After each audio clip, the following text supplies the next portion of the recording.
My name is Rohan Sharma. I am not a former cricket player, a coach, or a famous commentator. I am a cricket expert who has spent my entire life studying the intricate details of this beautiful game. I have analyzed every delivery, every run, and every single moment of Test cricket played since the game began. I have looked at the data, the conditions, and the evolution of technique to understand the true nature of greatness on the field. I am here to talk to you about something that every cricket fan who loves the purest form of the sport remembers with a shiver of excitement. We are talking about one of the fiercest, most intense personal rivalries in modern Test cricket, a battle between fire and steel, between blistering pace and unyielding resolve. It is the story of Allan, the White Lightning of South Africa, and Michael Atherton, the iron-willed opener of England. When was the last time we saw a duel where a bowler ran in with pure fury, eyes blazing, trying to break a batsman who refused to yield, no matter how many thunderbolts were hurled at him? The answer is etched in the memories of those who witnessed it. Allan versus Michael Atherton.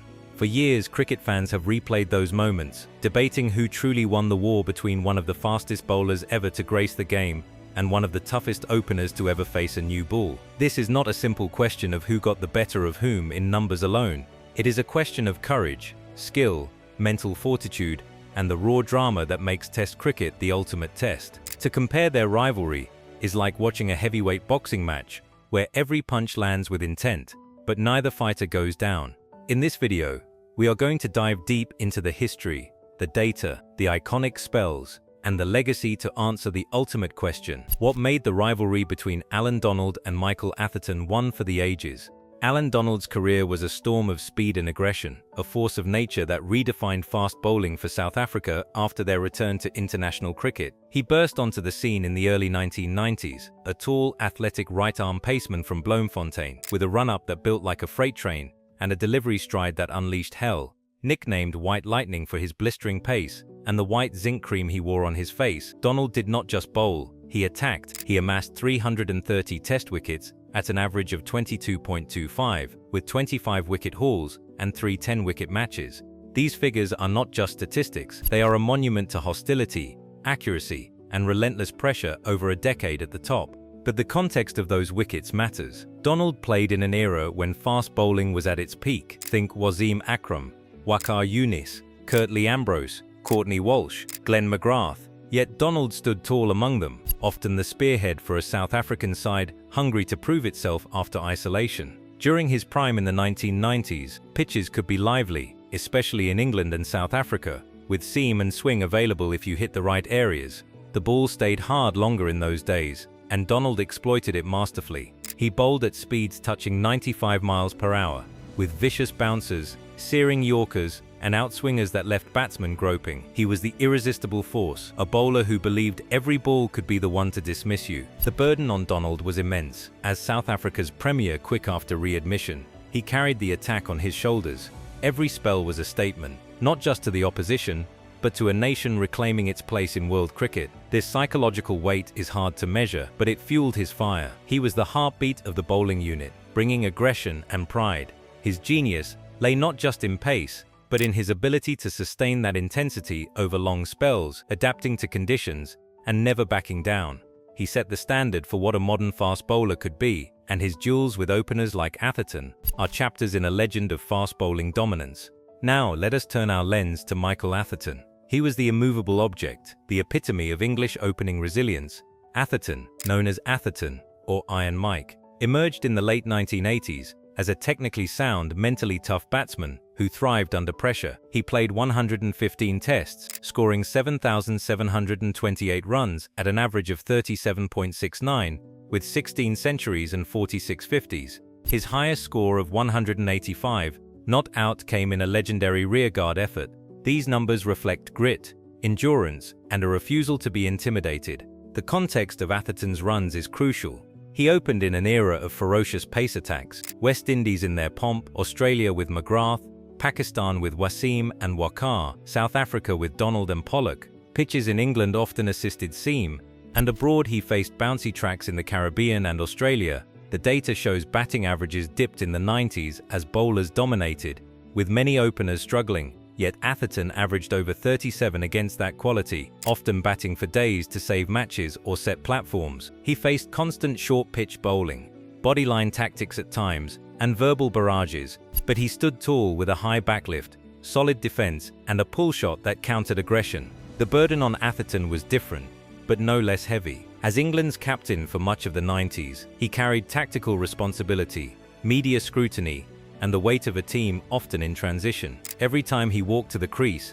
it was a battle, not just against the bowler, but against expectation. His genius was in his temperament, calm, defiant, able to absorb punishment and wait for the bad ball. He was more than a batsman. He was a symbol of English stubbornness, and his survival against the best pacemen inspired teammates. The rivalry between Donald and Atherton ignited in the mid-1990s and peaked in the epic 1998 series. Their first notable clash came in 1995-6 in South Africa. At Johannesburg, Atherton produced one of his finest innings, 185 not out of 643 balls to save a test, defying Donald and Pollock on a wearing pitch. Donald dismissed him in other innings, but Atherton's resolve shone.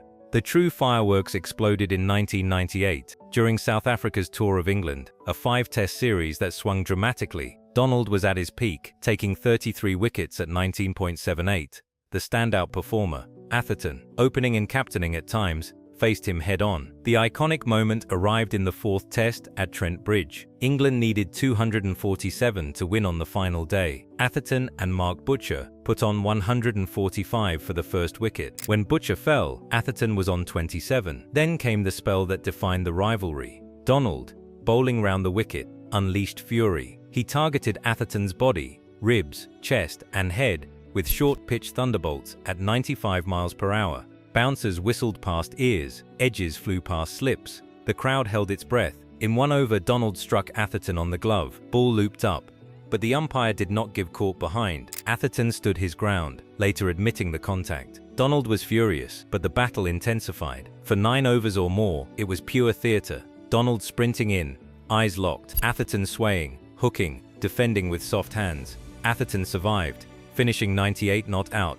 adding 152, with Nasser Hussain for the second wicket. England won by 8 wickets, levelling the series at 1-1. That spell is remembered as one of Test cricket's greatest personal duels, raw, intense, respectful in aftermath. Donald and Atherton shared a beer post-match, chatting amicably. The series did not end there. In the decider at Headingley, tensions boiled over, what Atherton called the nastiest match he played. Donald took 8 wickets, including a devastating final morning spell of 9.2 overs, 5 maidens, 14 runs, 4 wickets, mixing pace with cunning slower balls. Atherton fell early, LB due to Donald's first ball, perhaps karmic payback. South Africa won, but England's fight back earlier showed the mutual respect amid hostility. Across their encounters, Donald dismissed Atherton around 11 times in tests, a high tally against a batsman tough on pace. Atherton survived many spells, averaging respectably against South Africa. Their battles highlighted eras, Donald's post-isolation hunger, Atherton's defense of English pride. Let us delve into Donald's background. Born October 20th, 1966, he played domestic cricket for Orange Free State before starring for Warwickshire in county cricket, honing skills. Debut in 1992 against West Indies. He announced himself with pace. By 1994-5 against England at home, he terrorized with Pollock. Injuries plagued later years, but his peak was fearsome. Atherton, born March 23, 1968, debuted in 1989, captain from 1993. He led through tough times but earned respect for honesty, like the dirt in pocket incident. His technique, upright stance, watchful eye, late play, he countered short balls with controlled pulls, drove elegantly when allowed. Key moments beyond Trent Bridge. Johannesburg 1995, Atherton's marathon. Old Trafford 1998, where Donald bowled long spells. Their rivalry embodied Test cricket skill versus skill, mind versus mind. Donald retired in 2002 with 330 Test wickets. Atherton in 2001 with 7,728 runs. Post-career, both became commentators. Donald insightful on pace, Atherton eloquent on tactics. So when we reflect on Allan Donald versus Michael Atherton, what do we see? Donald was the fast and fury, the irresistible force who bowled with lightning pace and unbridled aggression. He ruled an era of great quicks, bringing pride to South Africa. Atherton was the iron wall, the immovable object who absorbed fire and stood firm. His success came from technique, temperament, and courage in the hardest conditions. Their rivalry proves greatness emerges in contest, Every era has epic duels, and this one stands tall. Intensity, drama, mutual respect. Just how epic was Allan Donald versus Michael Atherton? It was a rivalry for the ages, showing Test cricket's soul. No mercy but deep admiration. Donald's spells tested limits. Atherton's defiance inspired. Together, they created moments we replay forever. We were lucky to witness it. They bridged eras of pace dominance and batting resilience, mastering art and battle. Their story affirms Test cricket as ultimate character, skill, endurance. With such rivalries, the game thrives, producing timeless drama. As we remember, look beyond wickets and runs to heart.